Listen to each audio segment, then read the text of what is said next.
वो अपने बेटे से 16 साल के लौंडे से डर के उनकी फटी रहती है और वो सो जाते हैं वापस से जाके, जहाँ पे 9 दिन से एक लड़की 17 साल की 200 से ज्यादा बार अलग अलग लोगों ने उसके साथ ऐसा ऐसा किया। उनके खुद के बेटे उसके ऊपर मोमबत्ती पिघला रहे थे। यहाँ तक कि ये भी बताया गया है कि उसकी दोनों आंखों पे, क्योंकि उस डर के मारे जब उसके ऊपर वो डंबल गिरा उसके हाथों पे तोड़ने के लिए उसकी हड्डी, तो डर के मारे उसने अपनी आंखें बंद कर ली थी।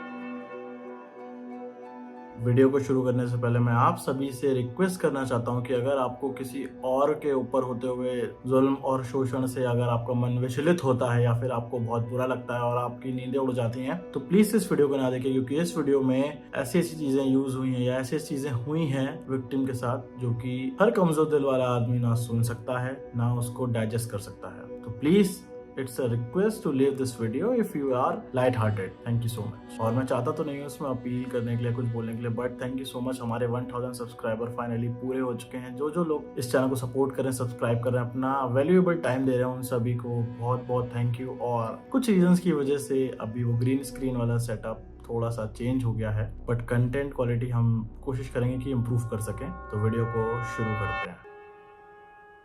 जापान में क्लैन वॉर और गैंग वॉर जिस समय हाईएस्ट पीक पर थे, मतलब वहां पे एक क्लैन की दूसरे क्लैन से एंटी होती रहती थी, एक गैंग की दूसरे गैंग से लड़ाई होती रहती थी और लोगों में भी काफी डर था क्लैन्स और गैंग्स का। उस समय 18 जनवरी 1971 में जापान के अंदर मिसोटो में एक फैमिली के अंदर पैदा हुई थी जुंको फुरुता। वैसे तो बचपन से ही जुंको काफी ज्यादा स्मार्ट और ब्रिलियंट थी। वो अपने घर में अपने माता पिता, अपने एक बड़े भाई और अपने एक छोटे भाई के साथ रहती थी। बचपन से ही उसका पढ़ाई के लिए और ट्रैवल के लिए और काम के लिए बहुत ज्यादा रुझान था और वो अपने पेरेंट्स की एकदम लाडली बिटिया थी। जुनको जब 17 साल की थी तब वो हाई स्कूल में पढ़ाई कर रही थी और हाई स्कूल में पढ़ाई के साथ साथ वो उसके बाद पार्ट टाइम में एक प्लास्टिक मोल्डिंग फैक्ट्री में भी काम करती थी और वहां से जो उसको पैसे मिलते थे वो अपने हाई स्कूल के फेयरवेल पार्टी के लिए वो बचा के रख रही थी। और कुछ पैसे इसलिए भी क्योंकि वो आगे जिस क्लास में पढ़ने जा रही है कॉलेज के लिए, उसके लिए भी सेव कर रही थी। और जैसे मैंने बताया कि जुनको एक बहुत ज्यादा होशियार और सिंसियर लड़की थी और वो उतनी ही सुंदर भी थी और उसने आज तक अपने जीवन में कभी भी सिगरेट, शराब, ड्रग्स या फिर ऐसी पार्टिंग वाली लाइफ को कभी भी हाथ नहीं लगाया था। मतलब वो हर एक बुरी आदत से दूर रहती थी। उसका पूरा फोकस उसके काम पे, उसके फ्यूचर पे और उसकी पढ़ाई पे रहता था और उसके बाद जो टाइम उसके पास बचता उसमें वो अपने लिए कुछ चीजें करती। पर 17 साल की जुंको को नहीं पता था कि जिस पार्टी और अल्कोहल और शराब से वो इतना दूर रहती है वही उसके जीवन में आने वाली मुसीबतों का कारण बनने वाला है।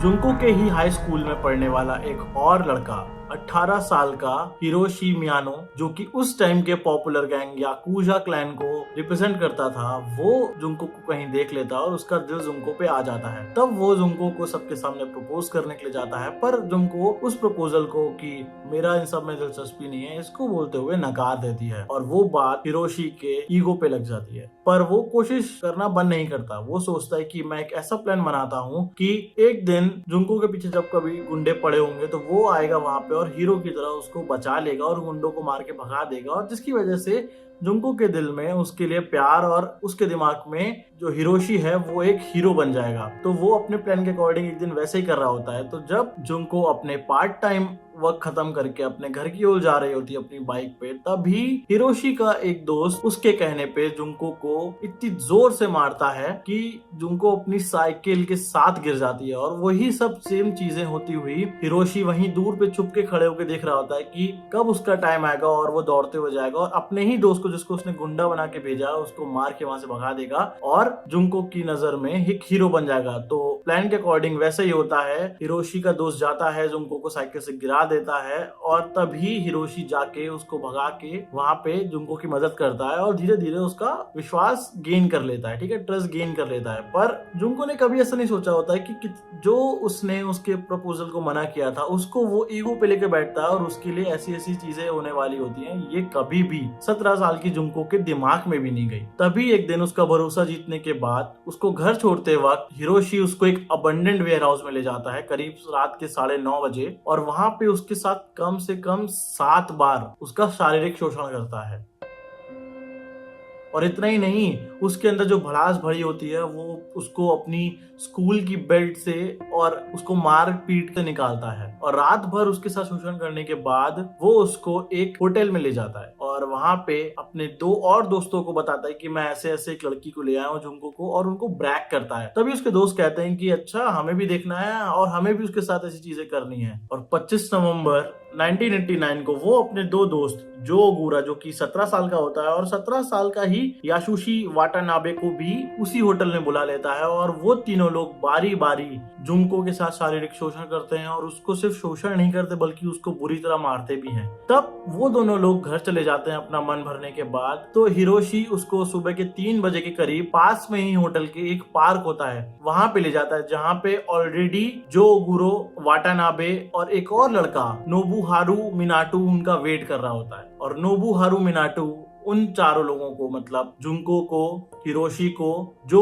ओगुरो को और वाटानाबे को अपने घर ले जाता है। और दुख की बात तो ये है कि वो अपने पेरेंट्स के घर ले जाता है, जहाँ पे उसके पेरेंट्स और उसके भाई ऑलरेडी रह रहे होते हैं। और उसी के 2nd फ्लोर पे वो लोग फुरुटो को कैप्टिव कर लेते हैं, मतलब उसको बंदी बना लेते हैं और उसके साथ बारी बारी से दिन रात सुबह शाम उसका शारीरिक शोषण करते रहते हैं और उसको बुरी तरह मारते हैं। मतलब जब उसका शोषण करते करते उनका मन भर जाता है, तब उसके बाद वो लोग मोमबत्ती जलाते हैं और उसकी दोनों आईलिड्स पे वैक्स गिराने लगते हैं, उसके हाथ पे वैक्स गिराने लगते हैं, उसके बॉडी पार्ट्स पे वैक्स गिराने लगते हैं और उसको बहुत बुरी तरह मारते हैं। यहाँ तक कि उसको जब उनका मन भर जाता है तो कुछ कुछ समय के लिए उसको रेफ्रिजरेटर में भी रख दिया जाता था। शुरू में तो बहुत कम समय के लिए, पर धीरे धीरे ये चीजें बहुत ज्यादा बढ़ती गई। और ये सब करने वाले नोबुहारू मिनाटो की एज उस समय 16 साल की थी, मतलब जुंको से भी 1 साल छोटा था वो। तीसरे दिन 27 नवंबर को अपनी बेटी के 3 दिन से लापता होने की वजह से जुंको के माता पिता पास ही के एक पुलिस स्टेशन में उसकी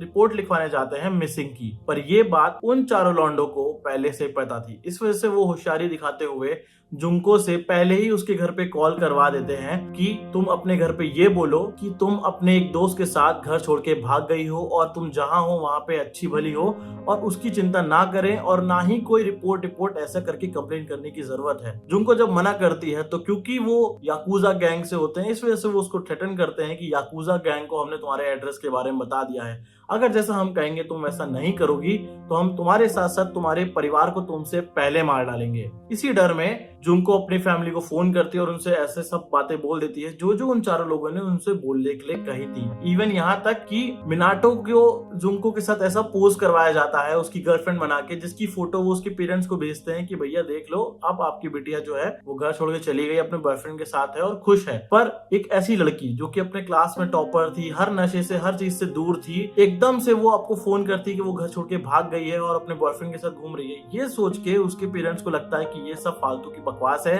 पक्का हमारी बेटी के साथ कुछ गलत हो रहा है। इस वजह से वो उसको इग्नोर करके अपनी इन्वेस्टिगेशन को जारी रखने के लिए बोलते हैं। और 28 नवंबर की रात को करीब 8:30 से 10 बजे के करीब मिनाटो और हिरोशी 2 और लड़कों को वहां बुलाता है, जिसमें से एक का नाम तेत्सुओ नाकामुरा और दूसरे का नाम कोइची इहारा था। और वो लोग जब आते हैं और उनके फैमिली के बीच वाले फ्लोर से होते हुए 2nd फ्लोर की स्टेयर्स के ऊपर जाते हैं, तब वो देखते हैं कि वहां पे जुंको को कैप्टिव बना के रखा गया और उतने समय वो अपने घुटनों के बल बैठी होती है और उस टाइम पे उसने एक लॉन्ग टी शर्ट पहनी होती है व्हाइट कलर की और एक स्कर्ट पहनी होती है, जो कि हिरोशी मियानो ने कुछ समय पहले इस कांड को अंजाम देने से पहले ही एक पास के स्टोर से चुराया हुआ होता है। और पुलिस की माने तो इन चारों लोगों का, मतलब जितने भी लोग इसमें इन्वॉल्व थे, उन सब की ऑलरेडी बैकग्राउंड में काफी मोलेस्टेशन, चोरी, डकैती, मारपीट के केस ऑलरेडी रजिस्टर्ड थे। मतलब ये जो 16, 17 साल के बच्चे थे ना, ये एक्चुअली में बच्चे नहीं थे, बल्कि उस टाइम पे इतने बड़े बड़े ये लोग कांड करके बैठे थे। और जब ये दोनों नए लड़के आते हैं, नाकामुरा और इहारा, तब उतने टाइम पे ये लोग सब साथ में मिलके कफ सिरप पीते हैं और मेडिकल दवाइयां खाते हैं, जिसकी वजह से ये लोग प्रिटेंड करते हैं कि ये लोग हाई हो चुके। और इसी मौके का फायदा उठाते हुए जुंको वहां से भागने की कोशिश करती है, पर तभी जुंको के पैरों को हिरोशी पकड़ के इतनी जोर से खींचता है, उसको गिरा देता है कि उसकी चीख निकल जाती है और तभी इयारा उस चीख को दबाने के लिए जुंको के मुंह पे तकिया लेके बैठ जाता है और ये चीख नीचे सो रहे मिनाटो के माता पिता को सुनाई देती है, पर वो लोग कुछ भी नहीं करते और उसको इग्नोर करके सो जाते हैं। और इतनी तेज से गिरने की वजह से जुंको अनकॉन्शियस हो जाती है और वो लोग उसको पलटते हैं तो उसका मुंह जो होता है वो ऊपर सीलिंग की तरफ होता है और उसके अनकॉन्शियस होने के बाद भी वो सारे लोग एक साथ उसका शारीरिक शोषण करते हैं और पूरी रात उसका शोषण करते रहते हैं और उसको मारते भी रहते हैं। और ऐसे ही 4-5 दिन निकल जाते हैं, उसका शारीरिक शोषण बढ़ता चला जाता है, मारपीट बढ़ती चली जाती है और यहाँ तक कि अब उसे वो भर भर के भारी मात्रा में शराब पिलाने लगते हैं, पानी पिलाने लगते हैं और दूध पिलाने लगते हैं। और जो लड़की कभी सिगरेट नहीं पीती थी उसको वो फोर्स करते हैं, वो भी 1-2 सिगरेट नहीं, एक साथ उसके मुंह में 8 से 10 सिगरेट एक साथ घुसेड़ के जबरदस्ती उसको बोलते हैं कि तुम सिगरेट पियो। और अगर वो नहीं पीती थी तो उसको उसी सिगरेट से उसकी आईलेट्स पे, उसकी बॉडी पे छुआ छुआ के जलाना शुरू कर देते हैं। और जितने भी लड़के वहां पे आए होते हैं वो सब 16-17 साल के लड़के, वो सब इस बात को एक बहुत बड़ी उपाधि समझते हैं कि उन्होंने एक लड़की का ऐसे करके अबडक्शन कर लिया, उसके साथ शोषण कर रहे हैं और वो उसको बढ़ा चढ़ा के अपने दोस्तों को भी बताते हैं। और रिपोर्ट्स में ये कहा गया है कि एक दिन जुंको को मिलने 30 लोग आए थे और उन 30 लोगों ने एक दिन के अंदर उसके साथ बारी बारी उसका शारीरिक शोषण किया। और उसके पूरे 40-42 दिन के जितने भी दिन उसको कैप्टिव रखा गया उसके दौरान 100 से ज्यादा लोगों ने जुंको के साथ शारीरिक शोषण किया। और यही नहीं, कितने लोग तो ऐसे थे जो उसका शोषण करने के बाद उसको मारते और ना सिर्फ मारते बल्कि उसके ऊपर यूरिनेट भी करते और उसको फोर्स करते कि वो उनके साथ साथ अपनी खुद की यूरिन को भी ड्रिंक करे। जब वो ऐसा नहीं करती थी तो उसको और बुरी तरह मारा जाता था और उसके ऊपर लाइटर का जो फ्लूइड होता है ना, लाइटर फ्लूइड, वो तोड़ के डाल के उसके हाथ और पैरों पे उनको वो जलाया करते थे। और दुख की बात ये नहीं है कि ये सिर्फ लड़के कर रहे थे, बल्कि उन 100 लोगों में से बहुत सारी लड़कियां भी अपने अपने पार्टनर्स के साथ जुंको के ऊपर हो रहे ये अत्याचार देखने आती थी और एंजॉय भी करती थी। यहाँ तक तो एक लड़की ने तो जो स्विंग नीडल्स होती है ना, सिलाई वाली सुई, उससे जुंको के ब्रेस्ट पे और फेस पे डूडल भी बनाया था। मतलब ऐसे गड़ो गड़ो के डूडल्स भी बनाए थे उसके फेस पे जब वो पूरे होश में थी। 7वें दिन तक इतना प्रताड़ना के बाद, इतनी मार पिटाई के बाद जुंको ये तक भूल गई थी, उसके पास ये भी काउंट नहीं था कि पिछले 7 दिनों में उसके साथ अलग अलग इंसानों ने, अलग अलग लोगों ने 200 से भी ज्यादा बार शारीरिक शोषण किया था उसका। ना उसको ढंग से खाना मिल रहा था, ना उसको ढंग से पानी मिल रहा था, बल्कि उसको अपनी खुद की यूरिन पीने के लिए कहा जा रहा था, दूसरों की यूरिन पीने के लिए कहा जा रहा था। उसके चेहरे पे सुइयां चुभाई जा रही थी, उसकी ड्राइंग बनाई जा रही थी, उसको गिरा के उसके ऊपर डंबल्स गिराए जा रहे थे एक हाइट से, जिसकी वजह से उसकी जो नाखून थे वो तक टूट गए थे, उसकी हड्डियां टूट गई थी हाथ पैर की। और ये अभी रुकने नहीं वाला था। और वो लड़के उसको यही कहते थे कि जैसे तुमको मैंने पकड़ा है ना, वैसे ही कुछ हफ्तों पहले एक और लड़की को हमने पकड़ा था, पर अगर तुम हमारी बात मानती जाओगी तो जैसे हमने उसको छोड़ दिया था हम तुम्हें भी छोड़ देंगे। पर आपको और हमको यहाँ तक आके पता चल गया कि वो उसको छोड़ने की फिराक में तो बिल्कुल भी नहीं थे। फिर जो कपड़े जुंको ने पहन रखे थे ना, वो लॉन्ग टी शर्ट और स्कर्ट, वो यूरिन और उसकी वजह से इतना गंदी हो गई थी, इतना महकने लगी थी कि उन्होंने फोर्स किया जुंको को कि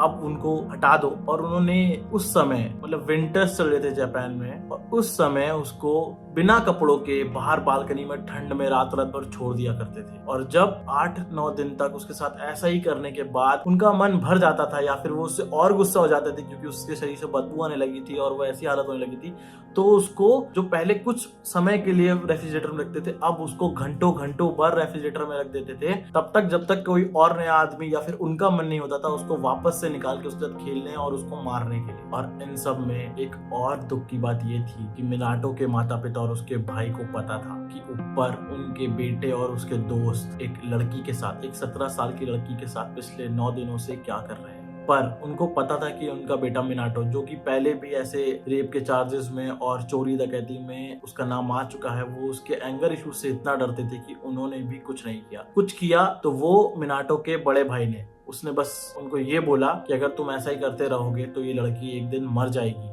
और उसके अलावा भी उसने कोई एक्शन नहीं लिया। तभी वो जो बारी बारी से लोग आ रहे थे उसमें से ही एक लड़का और आता है और ये सब होता हुआ देख के वो अपने बड़े भाई को बताता है। तब उसका बड़ा भाई पुलिस को इन्फॉर्म करता है कि यहाँ पे ऐसा ऐसा हो रहा है। दो पुलिस वाले रात के समय पे मिनाटो के घर जाते हैं और उनके पेरेंट्स को ऑलरेडी सब पता था, तो उनके पेरेंट्स बाहर आते हैं और क्योंकि उनका समाज में इतनी इज्जत होती है इसी डर से वो और नहीं पुलिस वाले को बताते हैं, और क्योंकि उनकी इज्जत थी इस वजह से पुलिस वाले भी बिना गेट खोले अंदर जाके चेक करने के बजाय खुद से, मतलब तुम सोच रहे हो पुलिस वाले उस जगह तक गए पर खुद उन्होंने गेट के अंदर जाके एक बार भी चेक करने का नहीं सोचा और वो वहां से चले जाते हैं जस्ट बिकॉज दो लोगों ने ये बोल दिया कि हाँ भैया हमारे ऐसा कुछ नहीं हो रहा है, और वो जापानीज पुलिस वहां से चली जाती है। अगर वो उस दिन उस घर के अंदर जाके चेक कर लेते तो आगे जो जुंको के साथ होने वाला है ना शायद वो ना होता। वो बेवकूफ पुलिस वाले चले जाते हैं अपने वापस स्टेशन। मिनाटो के जो माता पिता होते हैं ना वो भी कुछ नहीं करते हैं, वो अपने बेटे से 16 साल के लौंडे से डर के उनकी फटी रहती है और वो सो जाते हैं वापस से जाके, जहाँ पे 9 दिन से एक लड़की 17 साल की 200 से ज्यादा बार अलग अलग लोगों ने उसके साथ ऐसा ऐसा किया। उनके खुद के बेटे उसके ऊपर मोमबत्ती पिघला रहे थे, यहाँ तक कि ये भी बताया गया कि उसकी दोनों आंखों पे, क्योंकि डर के मारे जब उसके ऊपर वो डंबल गिरा उसके हाथों पे तोड़ने की उसकी हड्डी, तो डर के मारे उसने अपनी आंखें बंद कर ली थी। इस वजह से वो मियानो और मिनाटो उन दोनों लॉन्डो ने उसकी आंख के ऊपर मोमबत्ती रख के जला दी आईलिड्स पे, ताकि वो आंख ही ना बंद कर पाए। और यहाँ तक उन सब ने मिलके उसके बॉडी के सारे हेयर शेव कर डाले थे। उसकी आईब्रोज सिगरेट का जो ऊपर जल्दा होता है ना उससे उसकी पूरी आईब्रोज जला डाली थी। पर यहाँ पे भी वो रुकने वाले नहीं थे, इस जगह पे भी उनका मन नहीं भरा था। वो सोच रहे थे कि अब और नया क्या करें, क्योंकि अभी तो बोर हो गए वो, तो उसको उठा के वापस से उन्होंने रेफ्रिजरेटर में डाल दिया और एक पूरे दिन तक वो रेफ्रिजरेटर नहीं खोला। उसको खाना भी नहीं देना बंद कर दिया उन लोगों ने। और 10वें दिन इतनी मार खाने के बाद, घूंसे खाने के बाद चेहरे पे उसकी नाक के उसका जो साइनस था ना वो साइनस में ब्लड जम गया था, इसकी वजह से वो सही से सांस नहीं ले पा रही थी। उसकी बॉडी में से हर जगह से खून निकल रहा था, उसके फेस पे से खून निकल रहा था। इवन उसके इंटरनल ऑर्गन्स जो थे ना वो स्वेलन अप हो गए थे। उसकी जो वजाइना थी ना, वजाइना वाला एरिया, उसके जेनिटल्स तक को उन्होंने जला दिया था। जलाना तो दूर, आगे जो जो करने जा रहे हैं ना, मुझे नहीं लगता कि अगर आपका दिल स्ट्रांग है तो भी आप ये चीज वीडियो आगे कैरी ऑन कर पाओगे। तो जब उसका डाइजेशन फेल होने लगा, उतने ऊपर से वो जो डंबल की हैवी बॉल आती है ना उसके पेट पे उन्होंने पंखे की हाइट से गिरा दी, जिसकी वजह से उसका बोवल मूवमेंट जो था ना वो खराब हो गया, उसका डाइजेशन खराब हो गया, जिस वजह से वो कुछ भी थोड़ा बहुत जो देते थे वो खाती थी तो वो तुरंत वोमिट कर देती थी। और वो वोमिट जब वो करती थी ना तो ये देख के उसके जो कितने भी कैप्टिवेटर्स थे ना जिन्होंने उसको पकड़ के बंदी बना के रखा था, उनको और गुस्सा आता है और वो उसको और बुरी तरह मारते हैं। डे 10 से डे 20 तक के बीच में घर पे उस रूम के अंदर पड़ी हर चीज से जुंको को मारा जाता है। उनके पूरा फ्रेंड्स ग्रुप, इवन जुंको के जो भी स्कूल में दोस्त है ना वो भी आते हैं, उसके साथ शारीरिक शोषण करते हैं, उसको मारते हैं, उसके ऊपर यूरिनेट करते हैं, उसको फोर्स करते हैं, उसको फ्रिज में बंद कर देते हैं, उसको बॉटल से 2 बॉटल से सही पूरी बॉटल्स उसकी पूरी बॉडी में घुसेड़ देते हैं। यहाँ तक कि ना एक बार उनको कुछ नहीं करने को मिल रहा था तो वो लोग एक जलते हुए बल्ब को उसके जेनिटल्स के पास लाके घुमा रहे थे और उसको तब तक घुमाते रहे जब तक वो बल्ब वहीं पे टूट के बिखर नहीं गया। गरम जलता हुआ बल्ब। 17 साल 16 साल के लॉन्डो की ये मेंटालिटी 20वें दिन तक जुंको की बॉडी उसका साथ छोड़ना शुरू कर देती है। उसके लंग्स सांस लेने और छोड़ने में नाकाम होने शुरू हो जाते हैं, उसके साइनस में क्लॉटिंग हो जाती है, उसकी वजाइनल क्लॉटिंग शुरू हो जाती है, उसकी बॉडी हाथ पैर सब सूजने लगते हैं, उसकी उंगलियों के नाखून तक टूट के मतलब टुकड़े टुकड़े हो जाते हैं डंबल्स गिराने की वजह से। और जब ये देख के उनको मजा नहीं आता है ना तो 22वें दिन वो क्या करते हैं, 2 लौंडे जुंको का मुंह पकड़ते हैं और उसको ऐसा कंक्रीट के फर्श पे ऐसा करके लिटा देते हैं और तीसरा और चौथा लौंडा उसके चेहरे के ऊपर मतलब मुंह के ऊपर बेड से कूदते हैं। और यहां तक का तो जो पेन है ना वो तो जुंको की बॉडी भी नहीं झेल पाती और वो अनकॉन्शियस हो जाती है। और फिर ये लोग उसके साथ शारीरिक शोषण करते हैं जो अब जुंको सोच भी नहीं पाती है कि इससे ज्यादा उसके साथ क्या होगा। उसकी बॉडी ने रिटेलिएट करना बंद कर दिया था, वो इतने दर्द में थी और अब वो उनसे कहने लगती है कि प्लीज इससे अच्छा तुम मुझे मार दो, तुम मुझे मार दो। वो उससे भीख मांगती है कि तुम मुझे मार दो, 20 दिन हो गए, तुम्हारी जितनी भी सब चीजें होंगी सब तुमने पूरी कर ली, तुम मुझे मार दो। यहाँ तक कि उसकी बॉडी का ऐसा हाल हो गया था कि उसको उस कमरे के वॉशरूम तक जाने के लिए 1 से 2 घंटा लगने लगा था, क्योंकि वो चल के नहीं जा पा रही थी, वो रेंग के जाती थी वॉशरूम।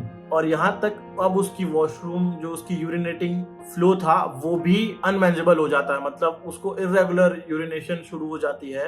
जब रिपोर्ट्स में मिला तब पता चला कि इतने टाइम तक इतनी ज्यादा ट्रॉमा के बाद जो जुंको का जो ब्रेन होता है ना, अगर मान लो वो इतना बड़ा होता है तो वो इतना सा हो गया था। 22वें-23वें दिन तक जाके इतना उसके साथ मेंटल टॉर्चर किया गया था। फिर 24वें दिन जब ये सब करने के बाद उन सबका मन भर जाता है, तब वो क्या करते हैं कि जुंको को उल्टा करके टांग देते हैं और उसको पंचिंग बैग बना के उस पे पंचिंग प्रैक्टिस करते हैं। उसका उल्टा टांग रहे होते हैं तो उसके पैरों पे मारते हैं, उसके पैरों पे, उसकी मतलब हाथों पे फिर से लाइटर फ्लूइड डाल के उसको आग लगा देते हैं और उसको जलते हुए देखते हैं दर्द में। फिर उसको गिराते हैं, फिर उसके ऊपर डंबल मारते हैं और फिर वही सेम चीज बार बार करते रहते हैं। वो 24वें दिन, डे 30, जब उसकी बॉडी फेल होने शुरू हो जाती है, उसकी यूरिनेशन प्रॉपर नहीं होती, वो खाना नहीं खा पाती, कुछ उसको डाइजेस्ट नहीं हो रहा होता है, वो चल नहीं पाती, हिल नहीं पाती। इवन अगर उसके सड़ते हुए घाव पे जब मसल पड़ जाता है, उस पे जब मक्खी आके बैठ रही थी तो इतना दर्द होता है कि वो उस मक्खी तक को नहीं उड़ा सकती थी। उसके हाथ पैर ऐसे फेल हो चुके होते हैं। तब ये लोग सोचते हैं कि अब इसके साथ क्या करें, क्योंकि अब तो इसमें से बदबू भी आने लगी है, अब इसके साथ क्या करें।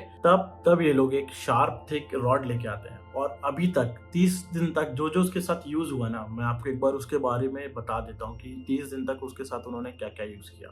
बॉटल्स, टूटी हुई और सही दोनों तरीके की, pliers, plunger, iron rod, nail cutter, bulb, chicken सुअर, मतलब जैसे चिकन को ऐसा करके उसके अंदर घुसेड़ते हैं वो, wooden sticks, bamboo sticks, baseball bat, rusted iron rod, knifes.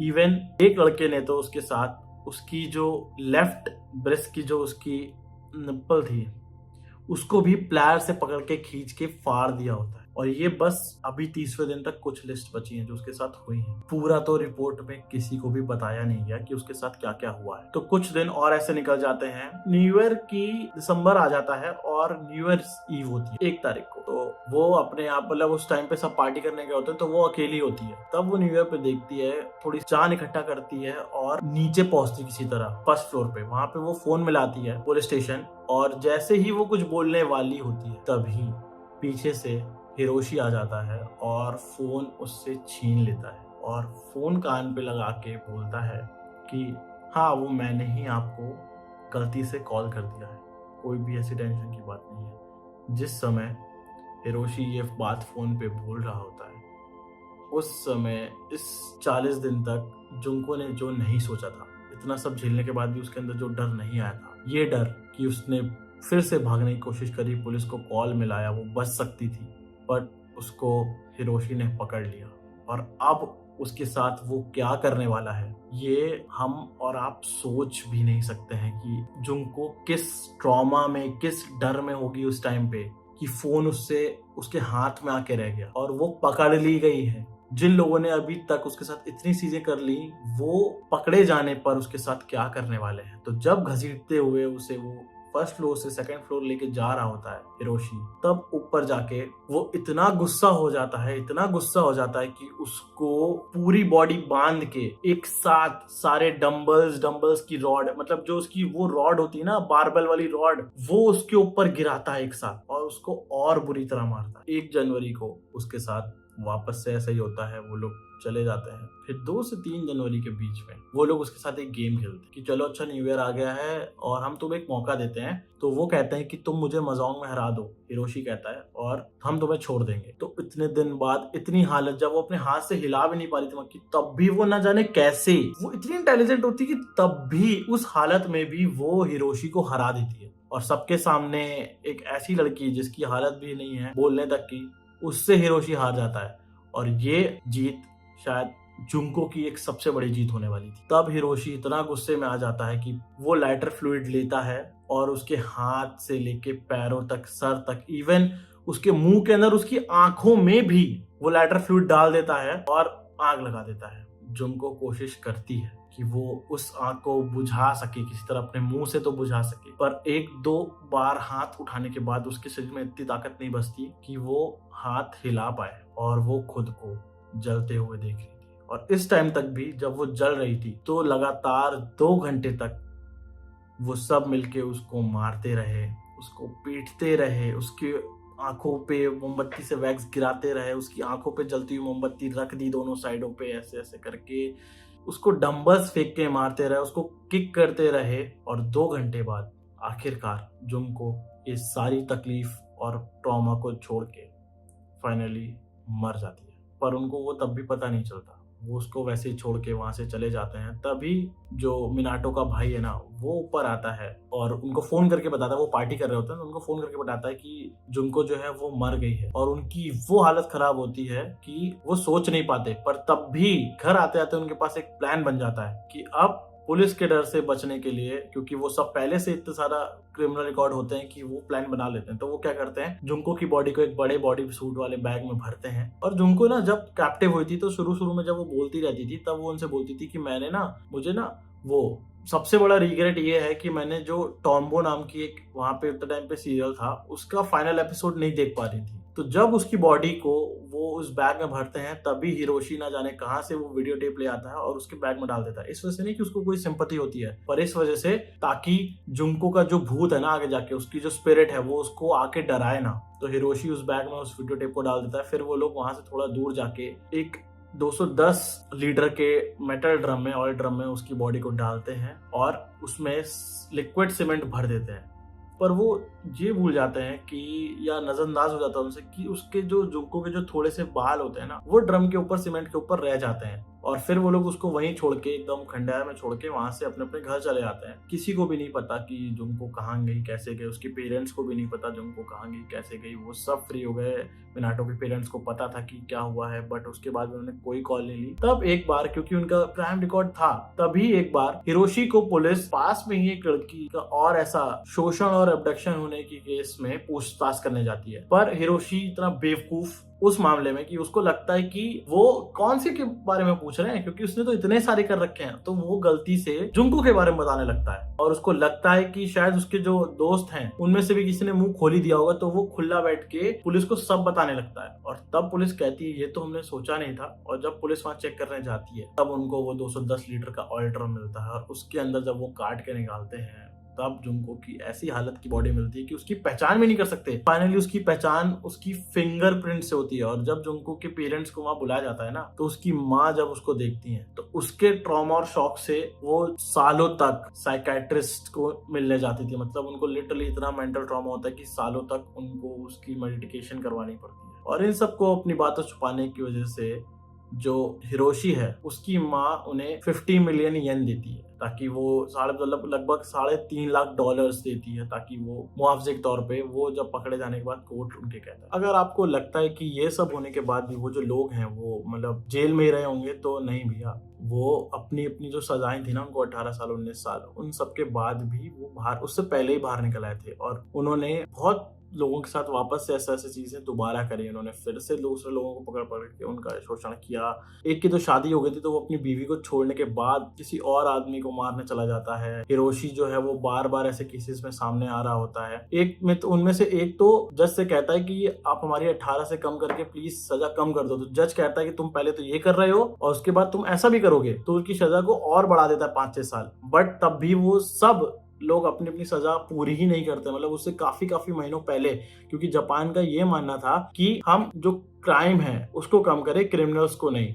तो वो लोग जो आपका माइनर्स में जो जेल होती है ना, उसको उतना लंबा और हार्श नहीं रखते थे। तो उनको जज बिना उनकी आइडेंटिटी बताए उनको रिलीज कर देता है। पर ये बात देख के वहां का एक लोकल न्यूज़पेपर का जो एक रिपोर्टर होता है, जिसका मैं नाम यहाँ लिख दूंगा, वो ना कहता है कि ये जो उन्होंने किया वो गलत, तो वो उनका रियल फोटो आइडेंटिटी पब्लिश कर देता है। और उस टाइम पे क्योंकि उन्होंने ऐसा कर रखा होता है तो इसलिए कोई भी उसके खिलाफ नहीं बोलता है कि हाँ अच्छी बात है कि इनके साथ ऐसा ही होना चाहिए था। और ना जाने जुंको जैसी कितनी सारी लड़कियां ऐसी होंगी जिसका उन सब लोगों ने शोषण किया होगा या फिर किडनैपिंग करी होगी।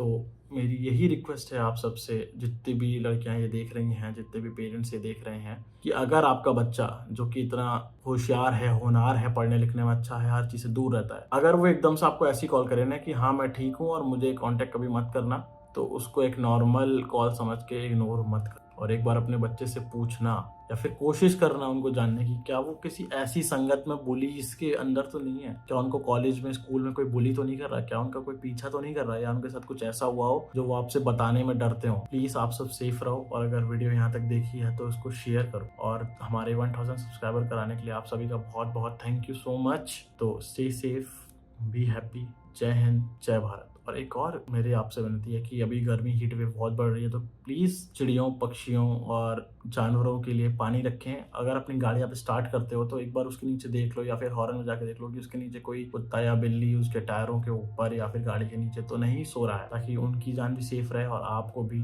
कोई ऐसा जीव हत्या का कोई दोष ना लगे। Thank you so much and stay safe.